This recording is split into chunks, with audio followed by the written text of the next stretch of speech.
प्रेम आहे असं मुख्यमंत्री फडणवीस म्हणाले. नाशिक शहराला दत्तक घेतल्यावरून होणाऱ्या टीकेला फडणवीसांनी उत्तर दिलं. मागच्या कुंभमेळ्याला निधी दिला होता, आताच्या कुंभमेळ्यासाठी कामं सुरू आहेत असंही ते म्हणाले. तर अनेक कंपन्यांसोबत चर्चा सुरू असून नाशिकमध्ये गुंतवणूक येणार असल्याचंही फडणवीस म्हणतात.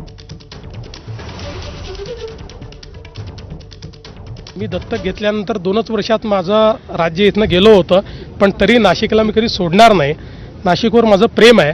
त्याच्यामुळे कोणी टीका करो, कोणी काही करो, पण नाशिकमध्ये मागच्याही काळात कुंभमेळ्याकरता सगळा निधी मी मुख्यमंत्री म्हणून उपलब्ध करून दिला होता. त्याही काळात जे काही या ठिकाणचे विकासाची कामं होती आपण केली. आताही मोठ्या प्रमाणात कुंभाची कामं तर आपण करतोच आहोत. जवळपास 5,000 कोटी रुपयाची कामं आपण सुरू केली आहेत. 2,000 कोटीची अजून आपण सुरू करणार आहोत.